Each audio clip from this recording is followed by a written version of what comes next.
Welcome to the Hallspace podcast. It's about connections. I'm your host, Dr. Ritch Hall, and this is a weekly conversation about whatever and however I see to connect things. For people who want to connect, chat, and learn a thing or two about a thing or two. Without further ado, let's start the show.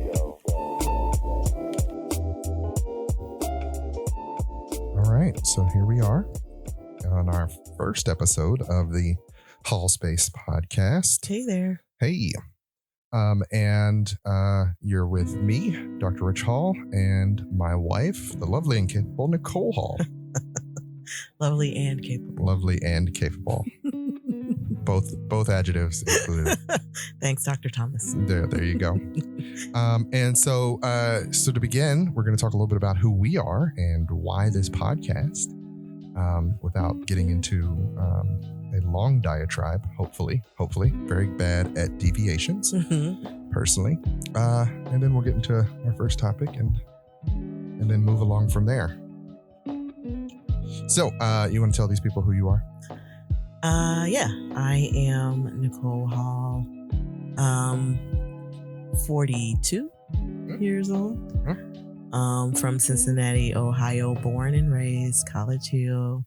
I was raised by my grandparents, and with the assistance of my mother, who has special needs.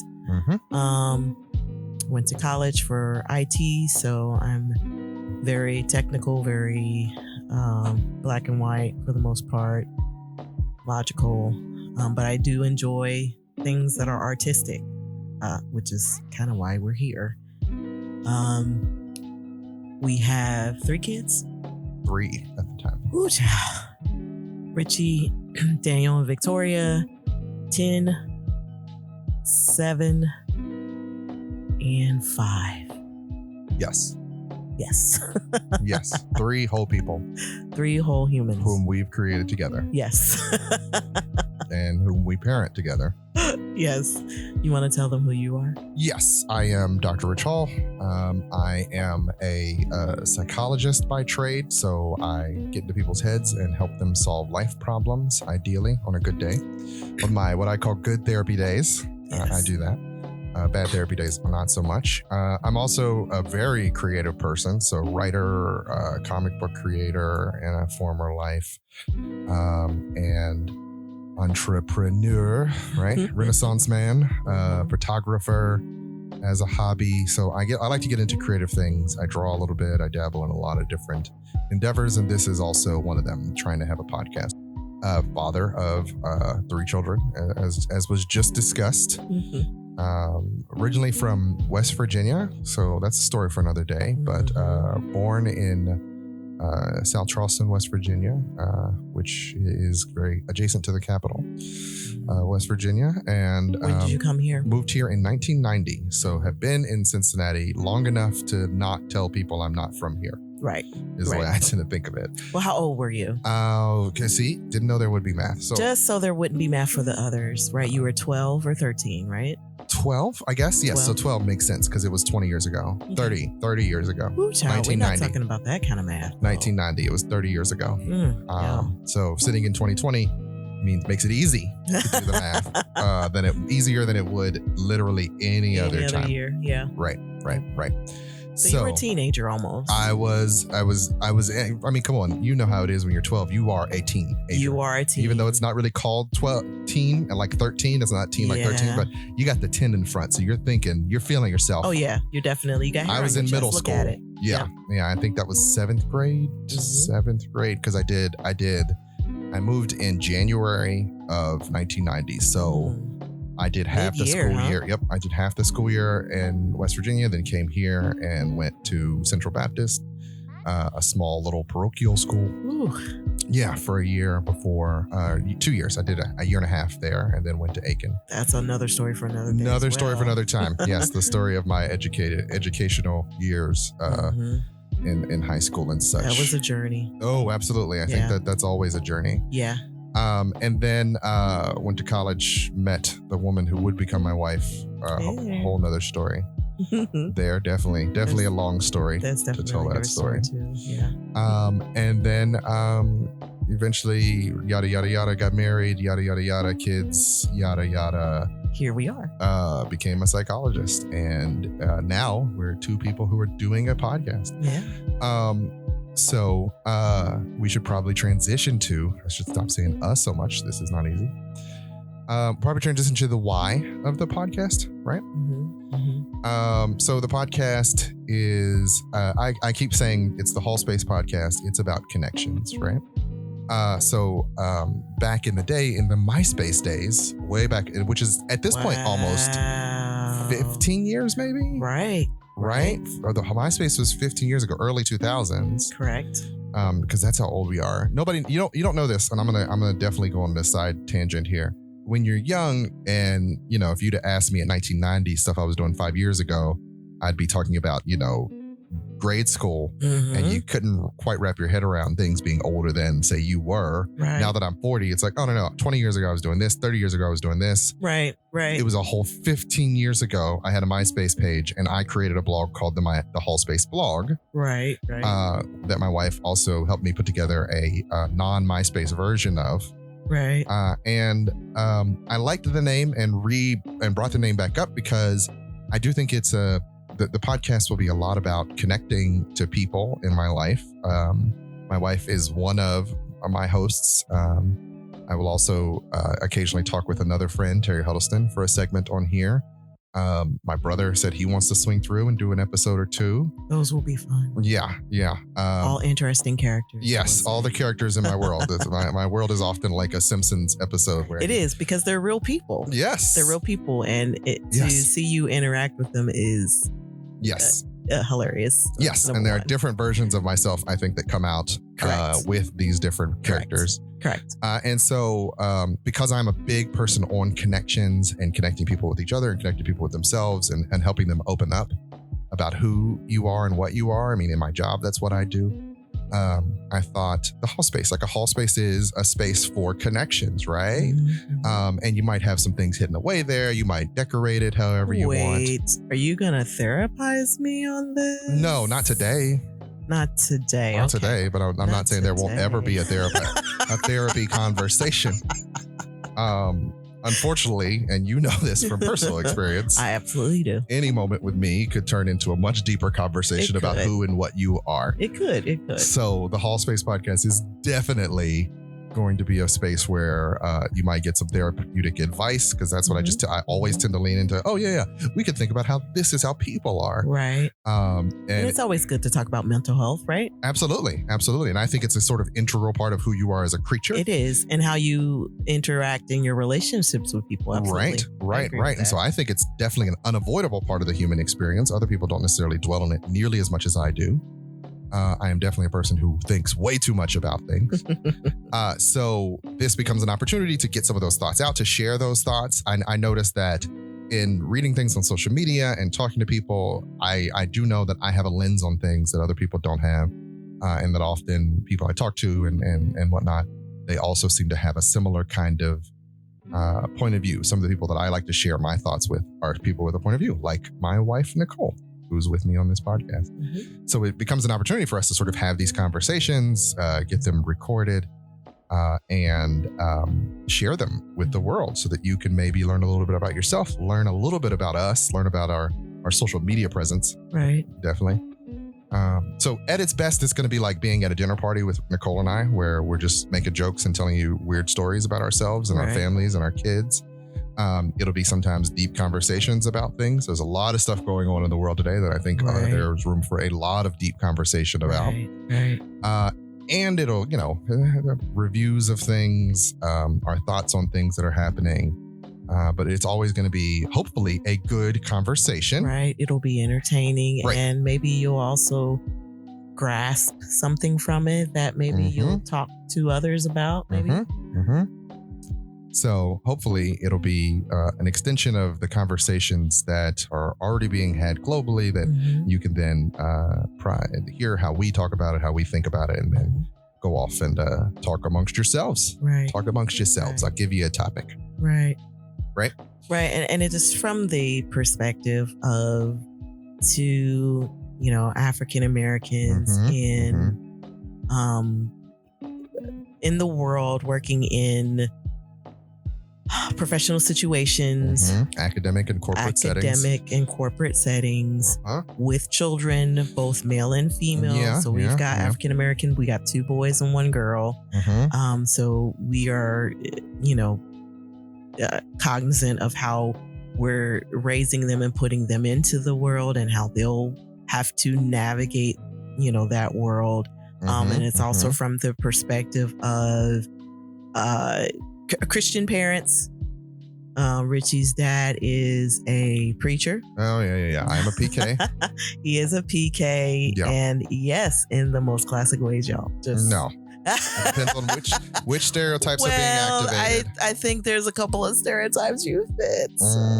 My grandfather was not a PK. My grandfather was a PK, but he was not a preacher. He was a treasurer with the church. He didn't feel called to preach, but he was definitely very, very active. So, I mean, to condense it down, we were raised by old Black church folk. Yes, so absolutely. That definitely has an impact on who we are. And it also informs how we interact with each other, how we interact with our children and the world. And so that's an additional perspective that we have. Some things about ourselves we have to turn on and turn off depending on what setting we're in. So that'll be part of some of our discussions as well. Yes, absolutely. Absolutely. So there'll be a lot of, once again, our perspective in these conversations. And we're definitely people who understand that we see the world through a certain lens. And often I sort of take for granted that other people either have that perspective already or what have you. You find out, oh, no, people don't see things the way I do. Right. I am definitely a certified weirdo in a lot of ways. One of the benefits that Nicole does bring to my life, I can say, is she makes me a little less weird because she is also weird. Well, yes. And she's better at being front facing than I am in a lot of ways in my personal life. Like in my professional life, I always put on yes, I'm a professional. I know what I'm talking about. But once I leave work, I'm like, I don't feel like dealing with people in certain capacities. And she doesn't. So I actually like people more than she does. I do. But because I'm fascinated by them and don't understand them. And I'm like, oh, I'm curious. Who are you and what are you? She's like, I don't want to have to talk to people. But nobody knows that. That's the secret about Nicole.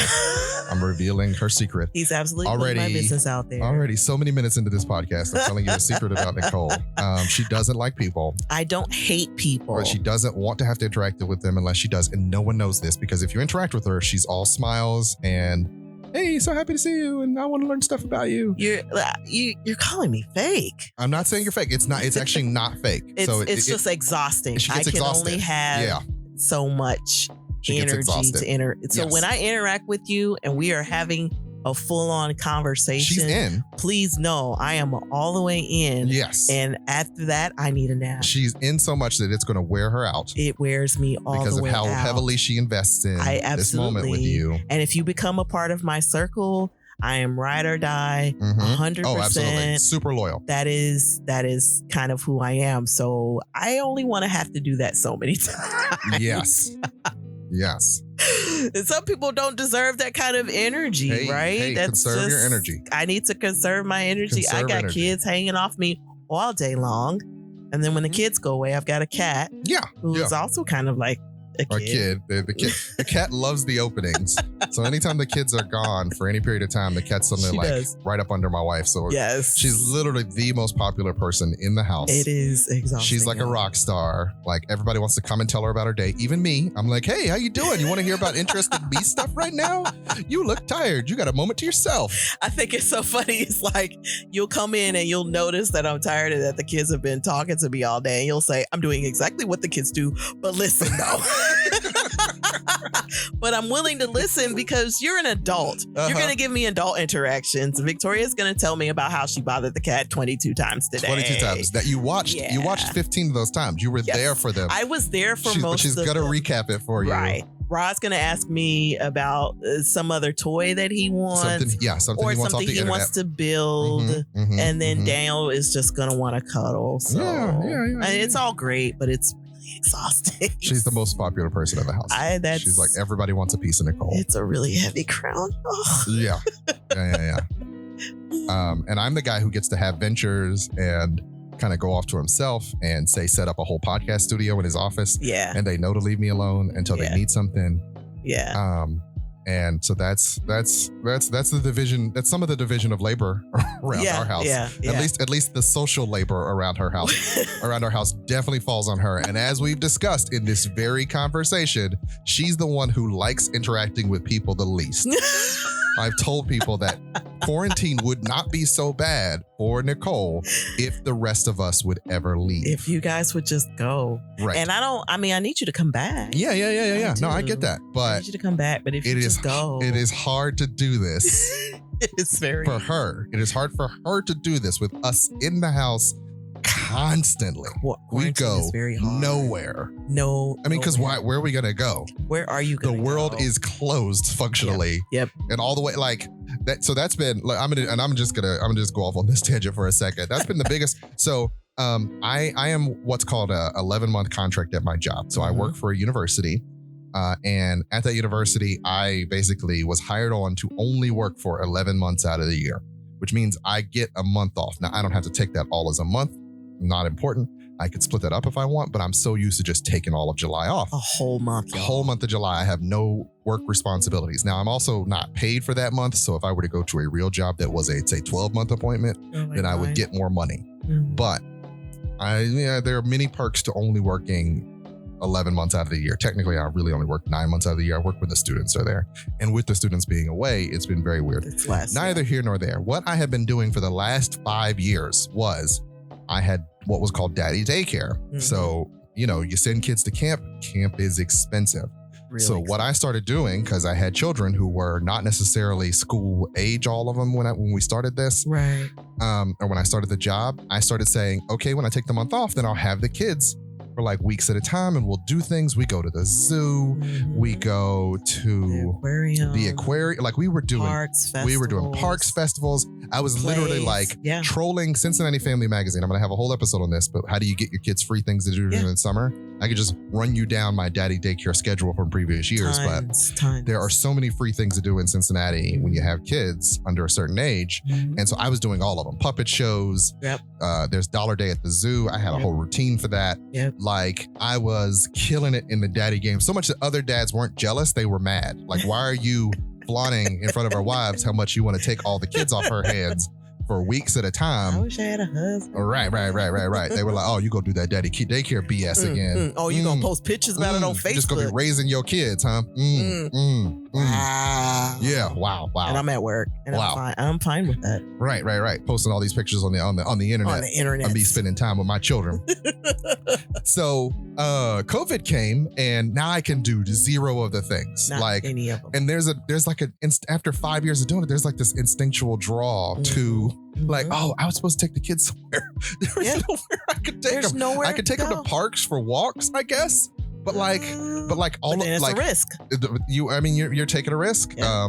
And I have a whole diatribe I can do on spacesuits. I feel like once we knew this was going to be a real thing, we either needed to be highly manufacturing full face masks, or we should have built spacesuits, because why are we can contact? It should be the Jetsons. I should have a bubble around my head every time I walk outside. If that's the method of transmission, then we could send our kids to school. Then I could send my kids to school safely. We'll put them in their spacesuits and they can go to school. 100% on top of that. Right. Just make it out of a really, a lightweight but strong polymer, Gorilla Glass, right? get their shoulder strength up. Right? Get a circulatory system in there so they don't get too hot. Fit your muscle mass. Get it together, kids. Right. But I will pay like $300 a kid. We would a space helmet. We will make it to get them out the house. Yes. To convene with other kids, not have to worry about them breathing other kids' air or anything. Well, because honestly speaking, 2 out of our 3 kids are extroverts. Yes, the bottom 2. And the bottom 2. The bottom 2 are extroverts. Victoria.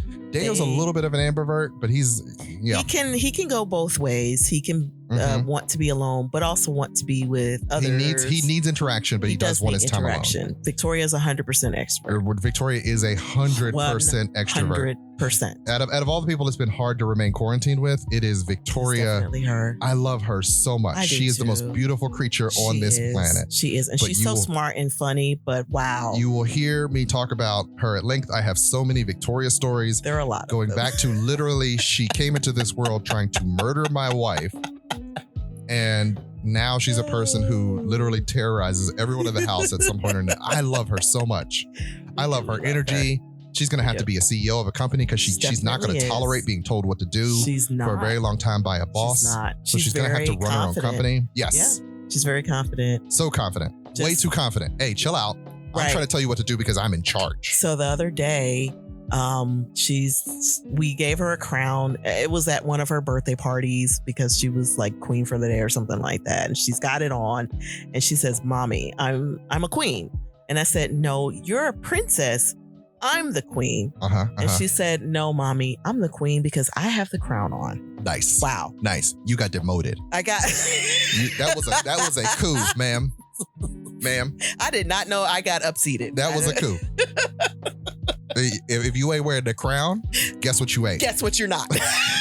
Guess what you ain't? And it's fine for her. You couldn't possibly be the queen, You Mommy. couldn't possibly. Are you checking out the crown that's on my head right now? If you had wanted to be the queen, you should have never let me touch this crown. That's what happened. Right. And if I was her girlfriend, I'd be like, "Yes, boo, you the queen." But I'm her mother. Right. No, you're the princess. Right. Take it all the way down. Right. Princesses have their own crown and a queen crown.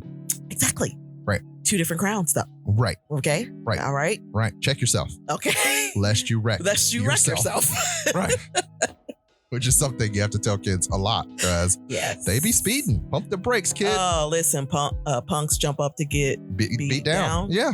Hey, we do not hit our kids. Disclaimer. We do not. The halls do not condone child abuse. We do not. We have never hit our children.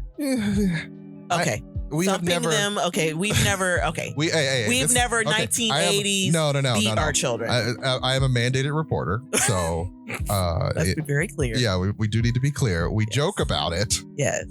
And some jokes are, in that way that Black people joke about child abuse in ways that means we are all traumatized. We are absolutely all we are processing that trauma through humor. Yes. But we actually made a very conscious decision very early to not beat the children. Yes. The instinct wells up in me because my default programming is do what my parents did. Yes. Which is smack them in the face. Yes. I have never smacked my children in the face. I have never, used a belt or a switch or anything like that. I think that's very important. Never done that, to not hit your children. I do know where the impulse came. Like I understand my parents so much more now. We do. Because that's your first thought, right? It's just, hey, shut up and I'm going to hit you. And then you go, okay, I'm an adult in 2020 who cannot engage in these tactics of parenting. They're 5 years old and they have no idea how to regulate their emotions. Yes. They don't know what they're stepping into. Yeah. They don't know. Hey, Victoria be making my wife so mad sometimes. Bruh. And I swear that one day I am going to come in. My joke is that I'm going to come in and it's going to be like that scene in The Best Man where Morris Chestnut has Tay Diggs hanging over the balcony and Terrence Howard just strolls up like, "Hey man, karma don't come back. Don't come back that easy. That hard, man." That's gonna be me. I'm gonna walk in. She's gonna have Victoria pinned to the wall by her neck, and I'm gonna just slide up like, "Hey, what's going on here? What's the deal? Don't. That's a murder right there. It's time to get your girl. Get your girl, shorty. Get your girl. Get your girl. Get your girl. Get your girl, shorty. Get your girl. Right. Because she be pushing that lady's buttons, and she knows it. My dad used to say things to my mom like, "Hey, don't talk to my wife like that." I now understand that. Yeah, he says that because I do say that like, "Hey, that's my wife you're talking to with that." Right. Hey, take that out your voice when you speak to my wife. Right. Because I love you. She's also your mom, but she is I chose this woman out of all the other women on the planet.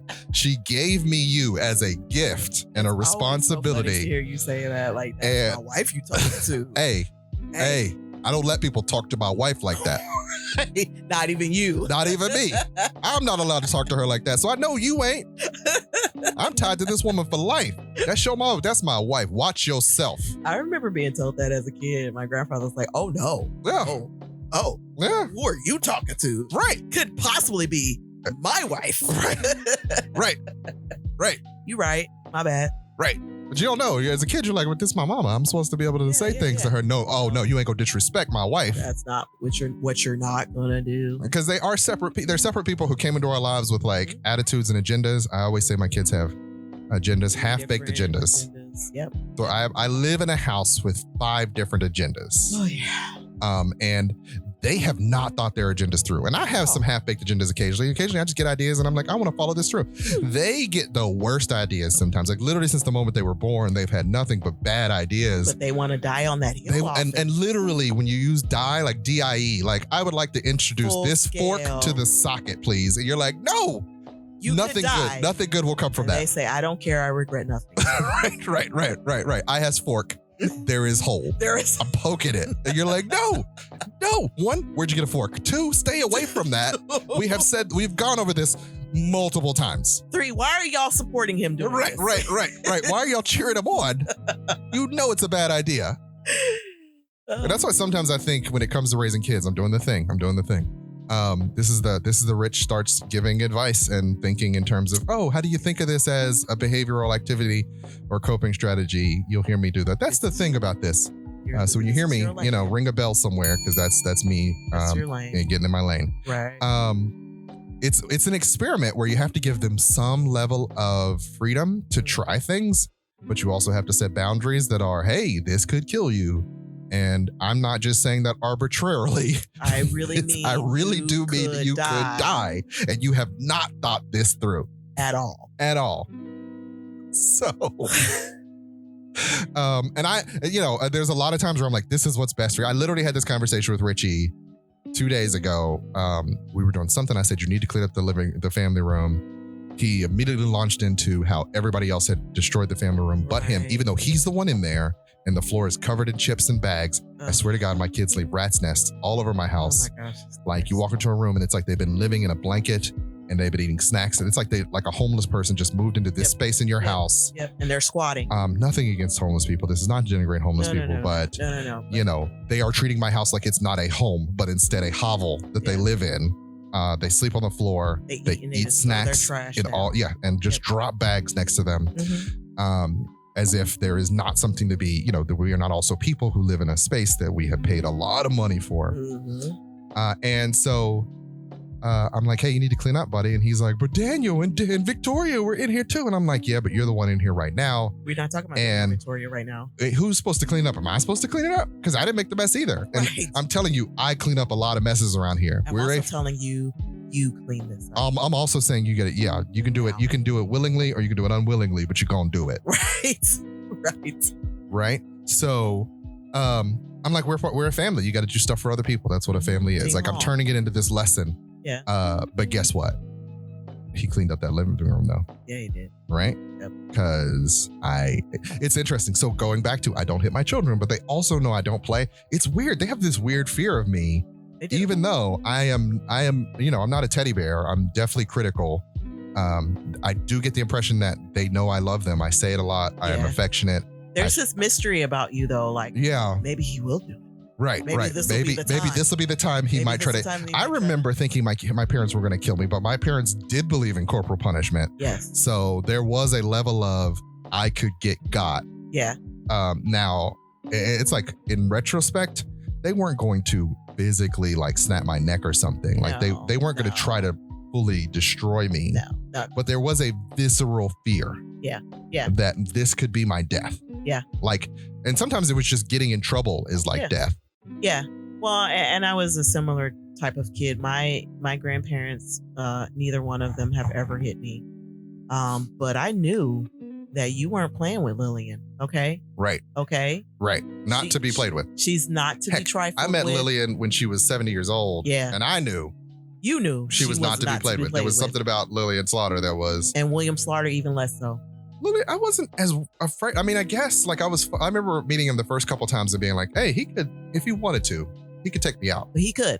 I think But he was such a jovial and open person that I don't remember, like, after those first couple of meetings where he was a little terse. Yeah.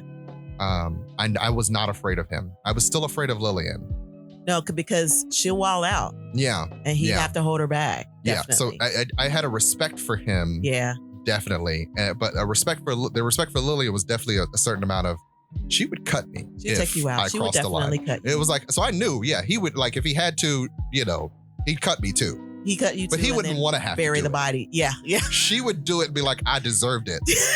And I would be like, oh, Miss Lillian, why did you cut me? Oh, no. I know. What did I do? Oh, no. I know what I did.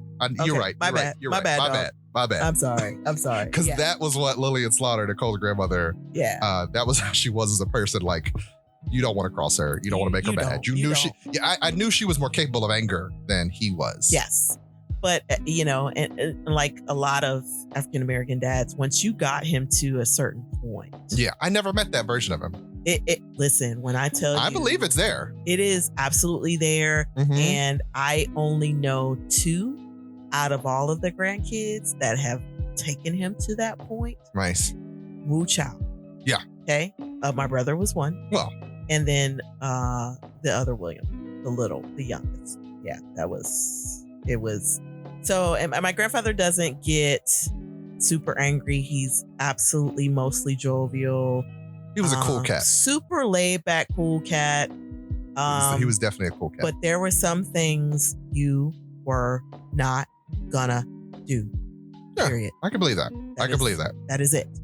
I could definitely believe that. And quite honestly, my grandparents were in their, again, when their 70s. They got us when we were 9 and 6 years old. Yeah. In addition, with my mother, we all 3 of us came to live with them. Mm-hmm. So, in all honesty, there's a part of them was like, we're tired.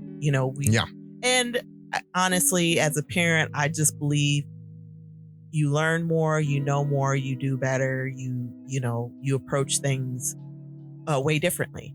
Uh-huh. So I think, it took more to get them to those levels than if you were a 20-year-old, their patience was, patience of Job. I tell you what. I do think like the older you get, the more patient you can be, because it's like some things just don't, like, I could definitely say way more patient with things now than I was when I was 20. Could you imagine having 3 kids? Oh my God. Our kids. I would have ruined them at 20. Yeah.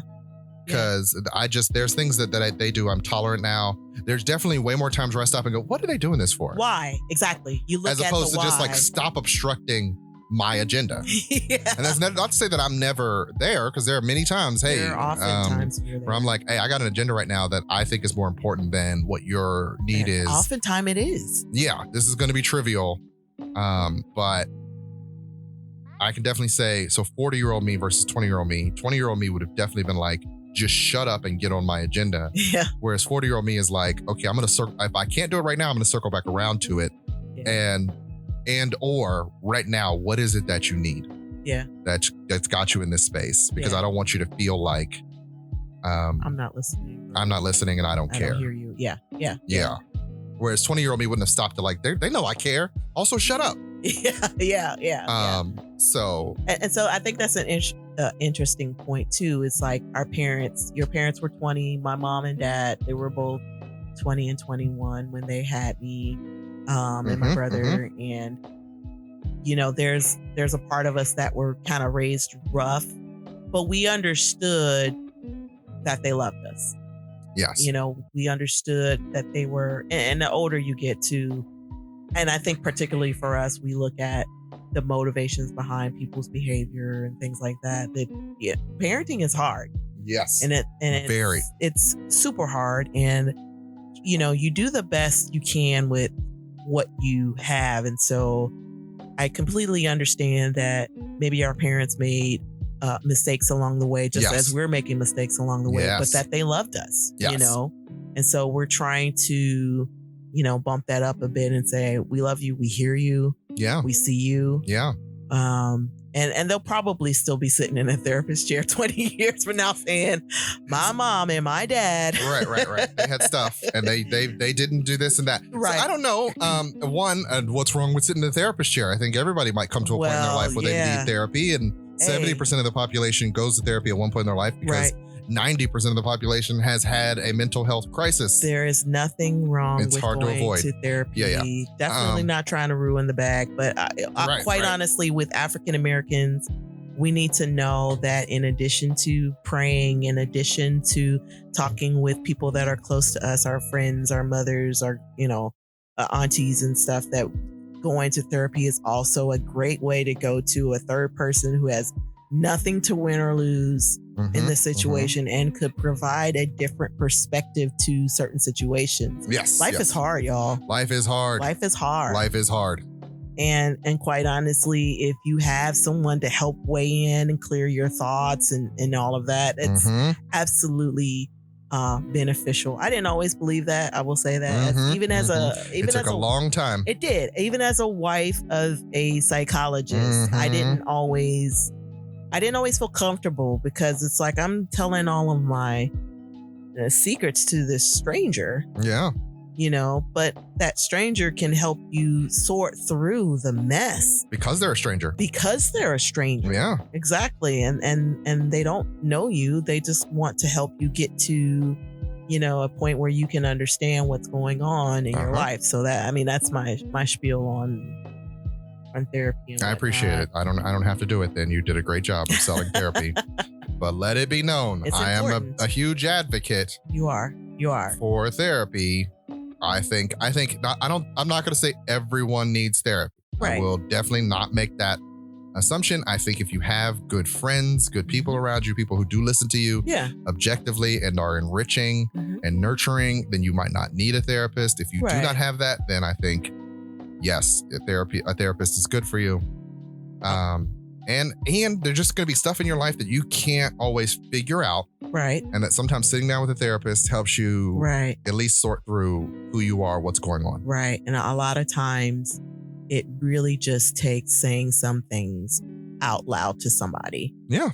There's so many things that we have in our heads that have happened, and you try to train yourself to say, this isn't a big deal, but then you say it out loud to a therapist and you're like, wow, it is a deal. And I've got to figure, that out. And especially for us as African Americans, it's really hard to find good African American therapists. But when you find one, your life could really change. Or when you find just a good therapist. Sometimes we want African American therapists because you want someone who understands. Right. And I honestly, I think that's the nature of whatever you're dealing with. Right. Yeah. Some of the nature of the things that we deal with as African Americans are specific to us being African American, right? Yeah. And so you want somebody who can understand the struggle of that, and be able to help you navigate through it without having to explain what it's like to be, an African American or a female in this situation or male in this, that I think that sometimes that's important depending on what you need to go to therapy for. Yes. Right? Yes. So big proponent of therapy, not just because it's what I do, but I do think people need it, but also it's because of what I do. I wouldn't do it if I didn't believe in it. Right. That's just not how I'm wired. Right. And so I strongly advocate for, if you need the help, go get it. That's not what this conversation was supposed to be about. It's just where we sort of ended up. Yeah. We have covered a wide variety of topics, including we talked about our kids. We talked about her grandparents. We talked a little bit about going back to school anxiety. I don't think we covered that as much in any depth. No. There is a lot of anxiety about sending the kids back to school. Definitely. Post quarantine. We talked about quarantine, but not the sending them back to school part. Correct. Yeah. We're sitting in July right now and worried, completely stressed about, concerned. Yes. We has concerns. We are Cincinnati, Ohio, and we are in Coleraine Township in the Northwest School District. The bigger school district is Cincinnati Public Schools, and I think they're going to have the hybrid approach similar to Northwest, where you can go.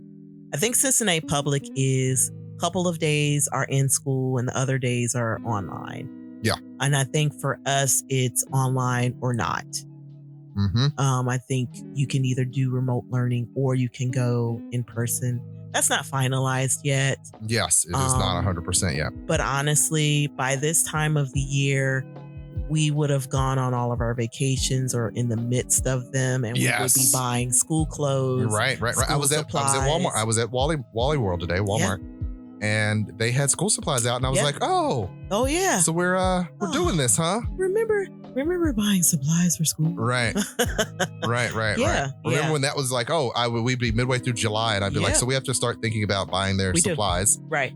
So we need to like figure out where that list is, or download it, or go up to the school and take a copy of the picture. Go through the box of all the years worth of supplies that we have to see what we already have that we can send them back with. We have tons of supplies, and just a quick shout out to New Life Baptist Church. They always give us a box of supplies for each kid. Usually a bag at least. That has notebooks and glue, just sort of the typical things that all kids use. Which we do appreciate, but it ends up stacking up. It does. Because the lists are different every year for different grades. Right. So you'll get Elmer's glue one year, and then it's they need sticks of glue. Right. And so now you've got like 4 things of Elmer's. Or headphones. And then they need, like Roz getting older, he's going to the 5th grade.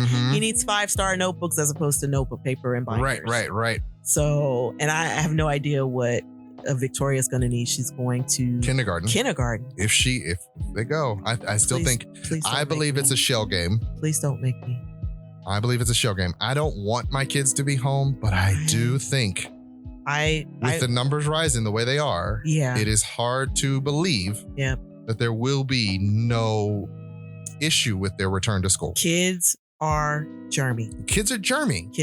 So every year they go to school, we have at least one sickness that plows through the entire house. Yep. And everybody gets hit except me usually. I have a very sturdy immune system. Right. And sometimes you get taken down twice a year, I think.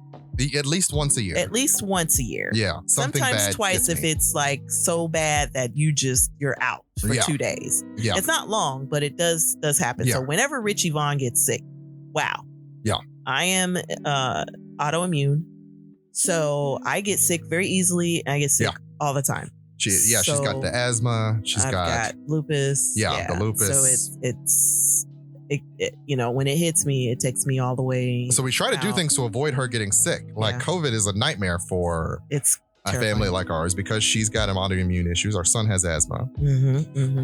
So it's a lot of people to be concerned about getting sick.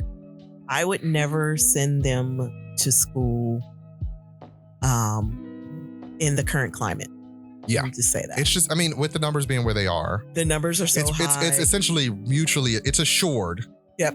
That on a long enough timeline, someone will get it and bring it home. Yeah. Because it's going to, like, a classroom is just the perfect place for.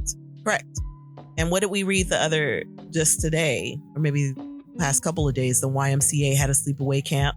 82 people. 82 people. Right.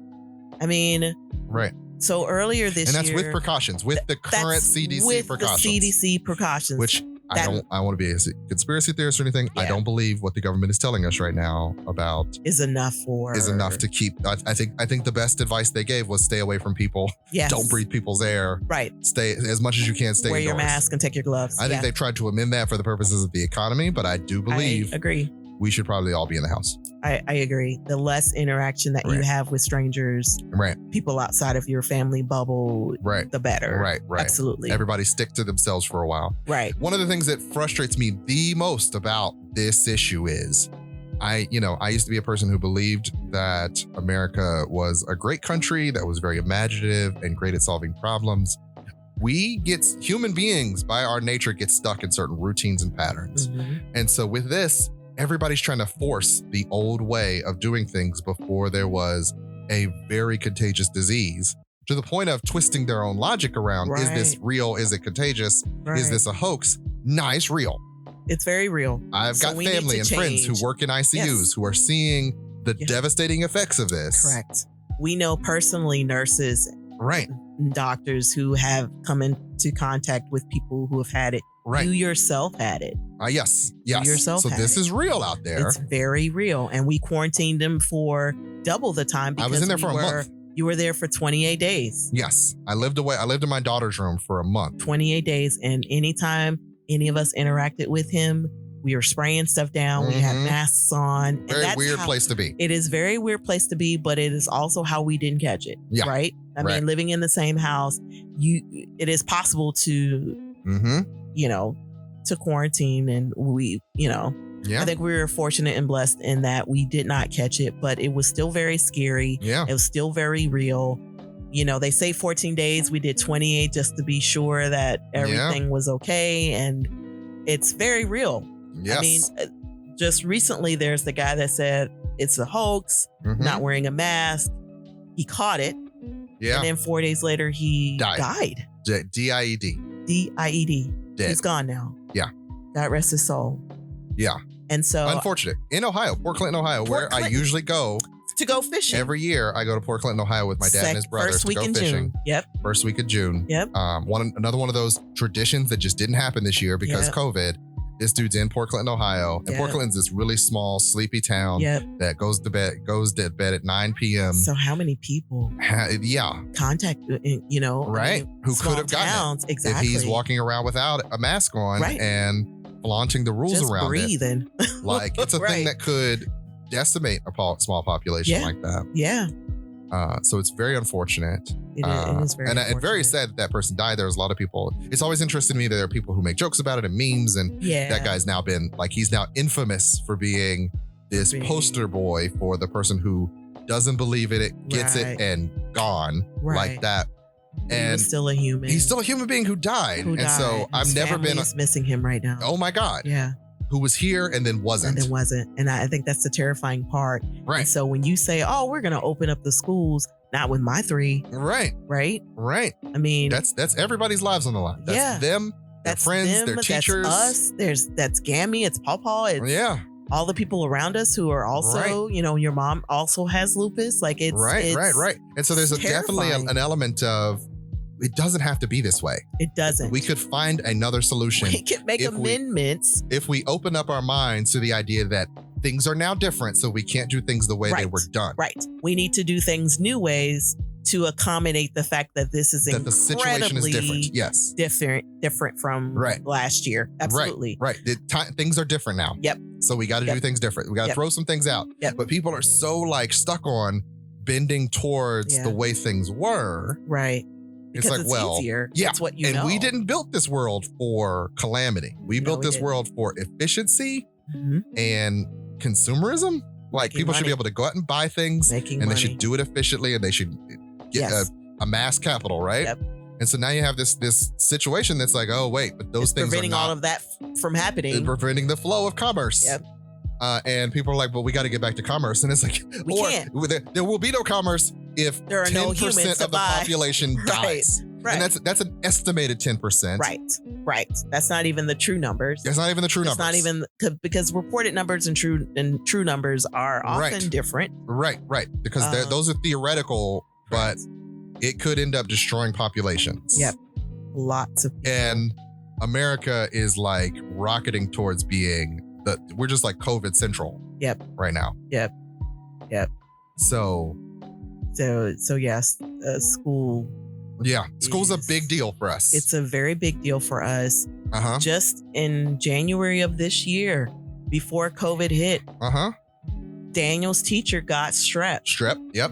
And then everybody in the house got strep. Whole class got strep. All of us got strep. I didn't get it. You were the only person didn't get it. My resilient immune system allowed me to not. You missed that one. I missed that one. You missed that one. I missed that one and jumped straight to COVID months later. You did. Yeah. You did. You skipped right to the deadly stuff, which I don't appreciate. Well, hey, and I'll tell my COVID story at another time. It's a bit of a lengthy tale. But if you die on me, I'll kill you. So hey, was not trying to die. I went and beat me being me. As I said at the very beginning of this, I'm a very existential person who thinks a lot too much about everything. I had an immediate existential crisis when I got those results back. Am I going to die? Am I not going to see my kids grow up? Right. Am I going to be fine until I'm not? There are still studies that say people have it, the symptoms go away, and 60 days later it comes back. And I'm worried Yeah. Like, am I going to get it again? 60 days later, am I going to have worse symptoms? Well, I don't know.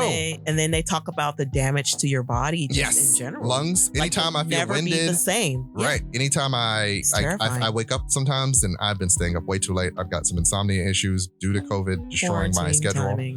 And not having to be anywhere for the month of July. So anytime I wake up and I'm a little groggy, I'm like, wait, is this the COVID? Is it back? The COVID? Is he coming to kill me this time? My throat is scratchy. Is that right? Is that also COVID? Or because I didn't drink any water last night? Right. Should I leave water by the bed? Right. So maybe that'll make things better. I'm going to take a drink now. Oh yeah. I think that's the most terrifying part of it. It's like, I feel really warm. I'm sweating. Do I have a fever? Mm-hmm. Is this the COVID? Is this the COVID? Has COVID come for me? Is the COVID coming to kill me? Coming to kill me. Yeah. COVID comes for us all. Yep. It's just a matter of time. Just a matter. Yes. Yeah, so we don't know what we're going to do with our children. But we don't. And we have a lot of anxiety about it because we're parents who are trying our best to raise kids the best we can in this world of uncertainty.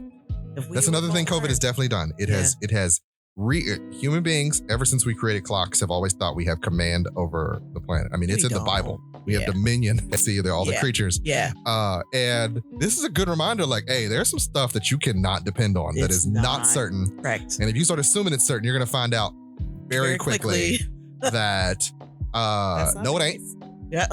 No, it ain't. You have plans? Wrong. You have plans? Wrong. You have plans? Wrong. Give those plans up. Right. Toss that whole thing in the bin. That's me in the month of July. I'm going to take my kids to picnics and parks. And, yeah. He normally does this list of all of the festivals and he puts them in every the calendar. Weekend is a festival. Every weekend from all these color-coded festivals until Ohio State Fair, October, almost. Hamilton County Fair, Butler County Fair. None of those are happening. Harrison County Fair. Mm-hmm. Yep. Yeah. Festivals happen every weekend, and that's what you do with the kids. In Cincinnati, Ohio, there is a festival you can find a funnel cake and a carnival ride in Cincinnati. The kids love the ride. Every weekend. Yep. And there are multiple. So you can literally go to one Friday through Sunday and on certain weekends.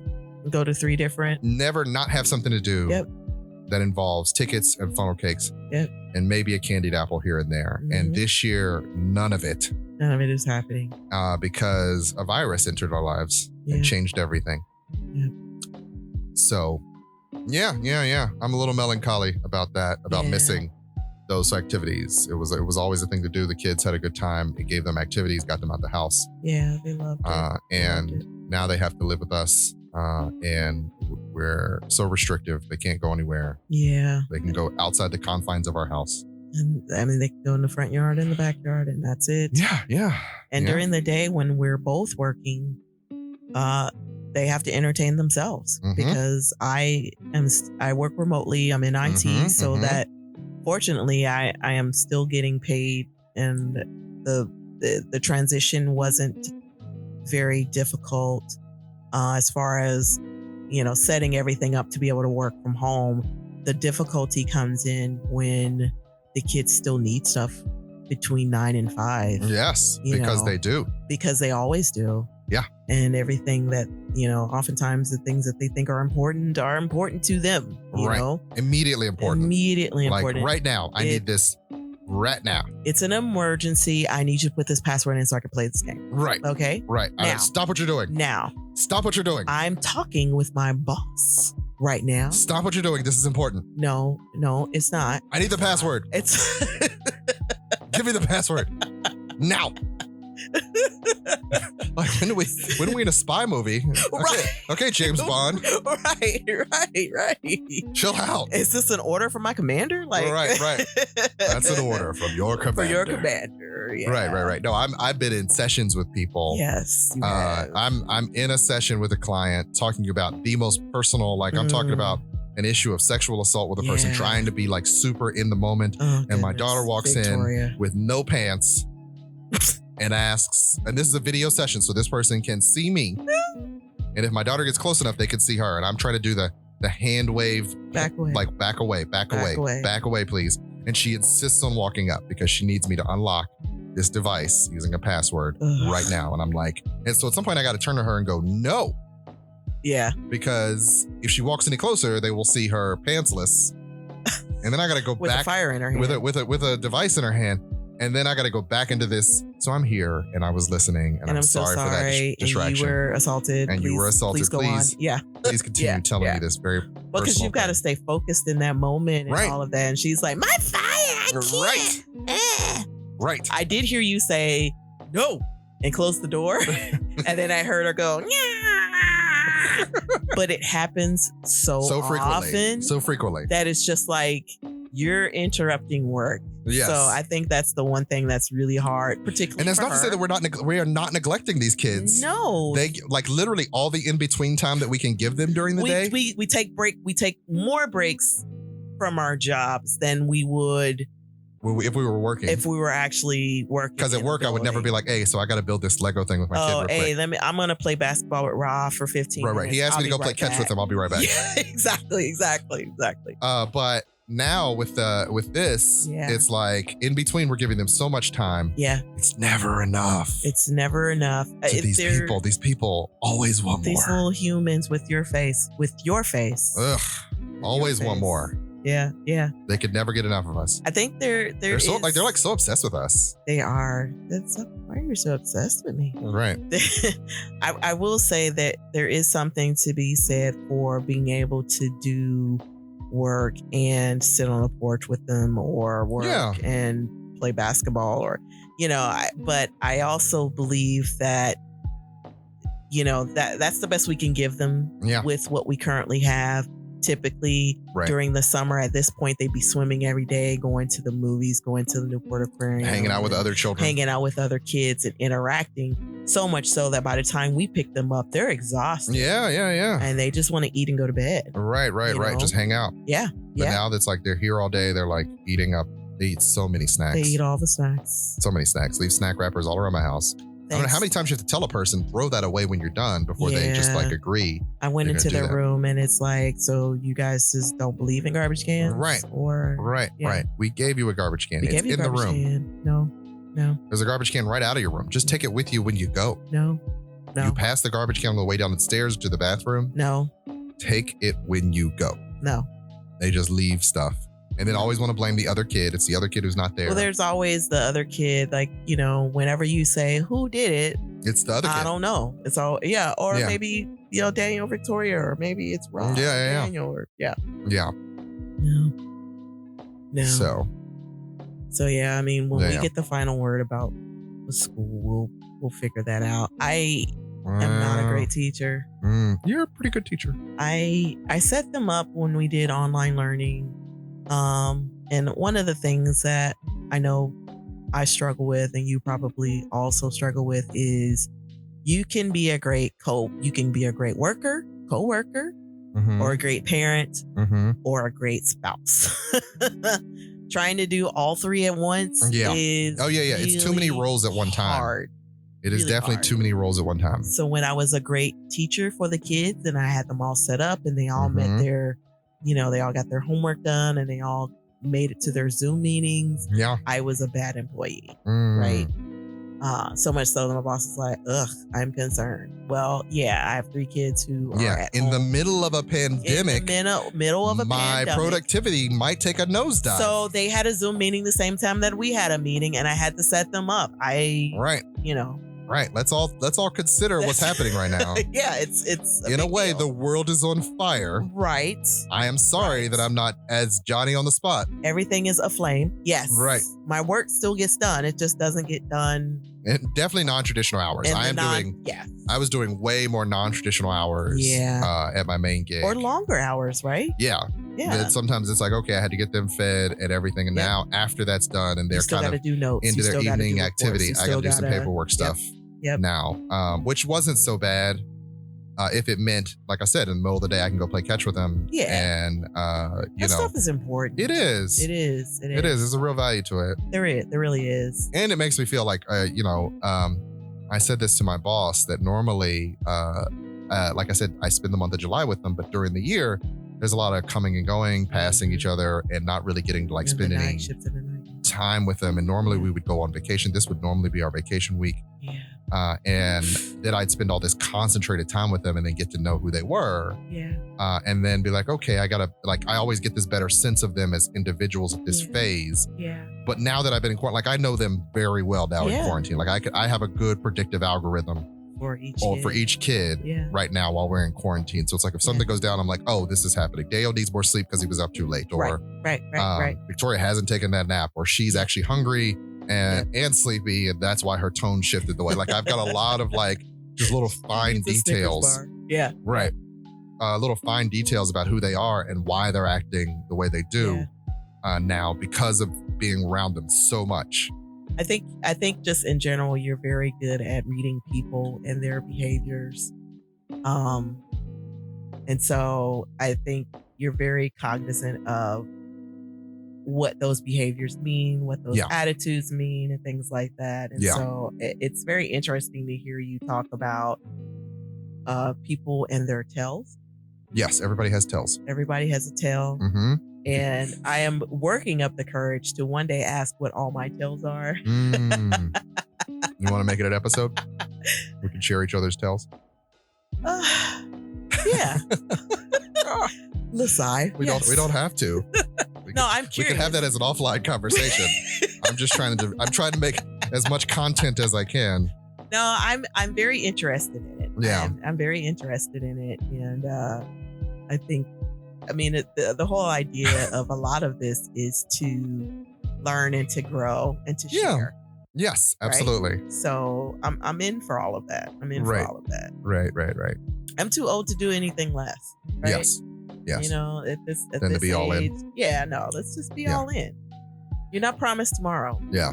Speaking of her tells, I will say that during quarantine, very early into quarantine, we were, she doesn't like people.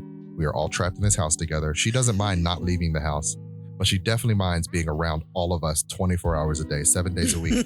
As I said before, most popular person in the house. So literally everyone down to the cat wants a moment with her. Like everyone in this house wants to sit on her lap at some point or another, and touch her in some way or another. Like I want to cuddle with her sometimes. The kids just demand cuddling with her sometimes. And when the kids are gone and I'm not around, then the cat crawls in her lap. Like that's how in demand she is. So the first week or two, she would get this look on her face. And then and I can only describe it as that look at a movie when the person's just going to start walking out into the water and not come back. She would just get this, and I would genuinely in my heart get worried. Like, is she okay? And is she gonna come back? Is she gonna come back? Is she gonna walk out that door and keep walking out into the pandemic?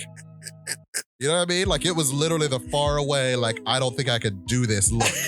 I spent a lot of time standing on porch and he's like, you gotta come back in. You totally gotta come back in. Are you gonna come back in? Because it's a little scary. It was now at this point, it's I just know that she has this moment where she's mentally, emotionally exhausted. And so in those moments, I try to do my best to okay, kids, leave her alone. I'll tell them, leave your mommy alone for the next hour. They never give her the hour, but at least they know that they're crossing a line. Yeah. Or I'll try to hey, is there anything I can do for you right now? Yeah. You're very good at that. You're very good at reading. I will tell you, one of her tells, that was new. There were very few moments in our marriage up until quarantine that I had ever seen that face. This overwhelmed, I don't know what I am doing or can do face. Sick of it. And I had to check myself because I would internally, the little kid in me, be like, is everything okay? And then sometimes I would ask, hey, are you good? Are you okay? How you feeling? I've stopped doing that most of the time. Now I just ask intermittently at different times because now it's oh, okay, I get why she feels that way. But that was definitely a nonverbal that developed only in quarantine. Did we have that? And then I became oh, she's gonna leave. She's just gonna walk out that door and walk straight to Florida. And I'll never see her again. She's gonna leave me with these children. And she's gonna live on a beach with some guy named Pedro. She'll never marry him because she doesn't want to disrespect me. But she'll let him make her drinks. And right. And she loves when he bends over to clean the pool. Then bring me a drink and go away. Yeah, but I was so certain. She would just, you guys don't know this look, but it was genuine, and I thought the marriage was on the line. I I didn't realize I had a look. Yeah. I was definitely feeling away and thinking, I just need the sun on my face and to breathe. This is really hard. And, I think, in the time that we've been here, we've been in the house since March, and it is now July. Yes. So many months. And we're going to be in this house for longer. We're going to be in the house. We're definitely going to be the world keeps acting like we're going to leave, and I think we're going to leave for a little while, and then I think it'll be 2021 before I feel comfortable enough. Right. And I might not even feel comfortable enough then. Right. Just because I like living and I like breathing. Right. And all of Most that people kind do. of stuff. Most and people not having do. to stay in a hospital. Some people don't get that though. Yeah. Wear your masks, y'all. Wear your mask, y'all. Seriously. Wash your hands. Wash your hands. Wear your gloves. Right. Please. And don't go out unless you absolutely have to. Unless you have to. Only store runs. There are so many people. You don't need to eat in a restaurant right now. You don't need Just because you've been doing it all your life doesn't mean you need to do it today. Doesn't mean you need to do it now. Okay? It's sort of like when we went to when we'd go to war and a bomb would drop. I mean, there'd be people who would just lament. Going I remember before they blew up the restaurant. Yeah. Before they blew up the diner. Yeah. Now it's like we can see the diner. I should just be able to go to the diner. No. And it's like, no, stay away from the diner. Like, just imagine right now that the entire world is irradiated. You only need to go out for scavenging. Yep. And then stay in your house. If you can. Yep. If you're an essential worker, I genuinely value you. God I was an bless you essential worker for the guys. first part of this. Yeah. Until I got COVID and got my whole office shut down. God bless you going into You're welcome, the trenches everybody. and risking your lives. Yes. So essential workers, service workers, we should as a society pay you more. We absolutely should, because you're the ones that keep the world going. You're Truck keeping this world drivers, spinning. Yes. All you guys shipping stuff from place to place. Yes, Amazon. With all my issues with FedEx. Jeff Bezos, I could not have survived this without him. That guy's- I love to hate him for a variety of he's a reasons. douche, definitely. Come on, you're a billionaire and a jackass, but Definitely. But you've also kept me yeah, supplied with Yep. stuffs Yep. during this tough time. there's less places you need to go. So yes. So Richie is the scavenger, basically. Yes. I hold the house down and Richie goes out and he scavenges once a week. Which has traditionally literally always been my role in our Yes. marriage. Yeah. But now it's got this more serious It's Mad Max more terrifying, Yeah. scary kind of thing to it. Mask, where it's gloves, like mask, sanitizer. gloves, sanitizer. Exactly. Wash your hands to your elbows when you walk in. He does a very intricate sort of process Right. to go and to come back so that he doesn't bring anything back Right, to us. right. And having had the COVID, he's even more cognizant of it. of Right. course. Like I get to the car and immediately spray myself down with the sanitizer Yep. and all So that. he goes and he gets us the stuff from us and stuff from mom. Yeah. And it's a very important part of surviving this whole, Right. COVID thing. Anything else we try to order online Right. and get sent to us. Which means putting more money in Bezos's pocket, unfortunately. Yeah. Ugh. Yeah. Yeah. I feel a way about that, but Yeah. But also that's also my other thing about society right now. We are literally at the most technologically advanced place in our society. And not a majority of Americans, a lot of people are poor and yeah. unfortunately behind the curve when it comes to access to the technology. Yeah. But there are a lot of us who are not. And a lot of the people who are kind of anti-mask, not trusting this, are people that could order stuff and online. use the digital service infrastructure that has been created within the last 5 and 10 years. If this had happened 20 years ago, a lot of us would be screwed. It'd be right. But a lot of those people, they don't have to go to Whole Foods and not wear a mask and yell at the workers. Or at Costco. They could have, green delivery. Right. They could afford that.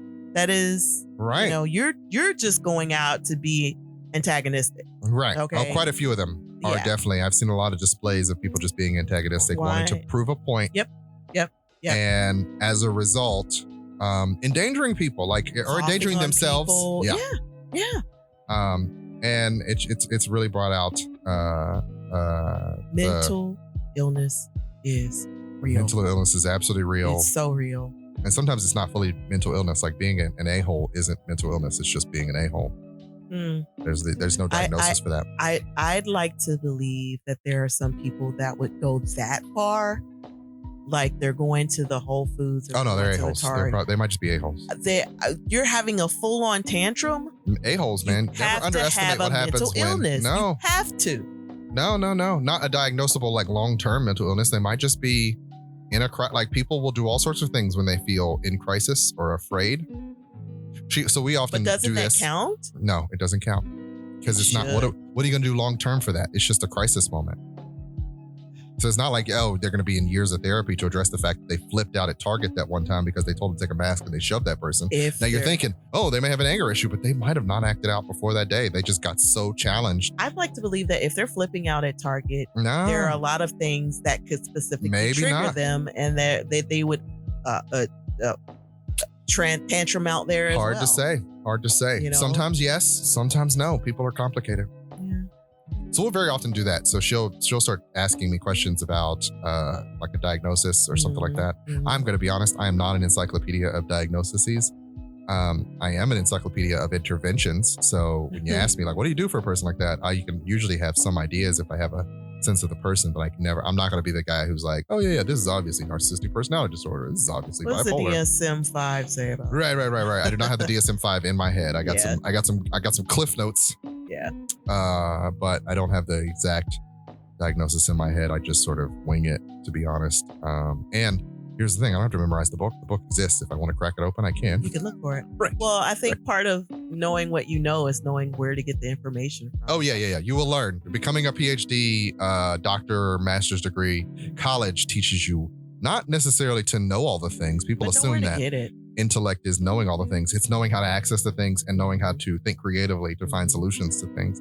For the most part, that's what most people think of as IQ. The ability to acquire information, assimilate information, and what you don't know. You know what you don't know for sure. That's one of the things that intellectuals always get wrong. Or people always get wrong about their assumptions of intellectuals, as opposed to people who aren't, necessarily people who highly value intellect. People who highly value intellect and spend all this time gaining degrees. We know what we know, and we can get a little arrogant about what we know, but we also know what we don't know. Right. And you'd have to go somewhere to get to information. And so those of us who are good at it for the most part are like, so that's beyond the bounds of my expertise. I believe I could make some assumptions, but let me go look this up real quick. And I am definitely a let's go look this up real quick kind of guy. Because I know there's a lot I don't know. A lot of but also job. A lot I'm curious. Yeah, a lot of my job in IT. Grid view. How do we create a grid view? That's a story for another day too. Yes. Tons of in-jokes. Going back 20 years. Oh yeah. There are tons of things that I don't specifically remember the syntax on, or I've done it before, but I can't remember when or where. I know where to get that information. Yeah. And I know how to apply it. Right. And I will figure out how to get it working. And so a lot of that is just having that skill set, Yes. So I'm looking at the time, and we've definitely gone a little longer than I anticipated today. So we're going to go ahead and do the wrap up. So you know what the music means. It's time to go. I said good day, sir. I said good day.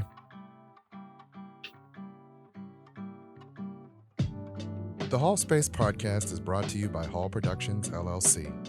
Show notes and credits can be found on our webpage, thehallspacepodcast.com.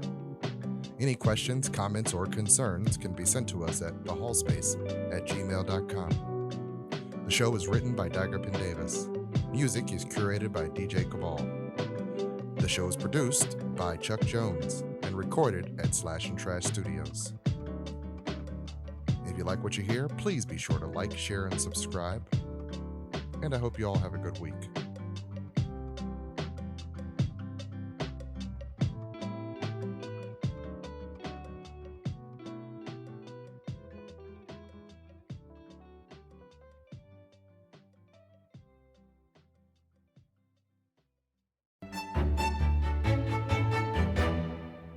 House Hall.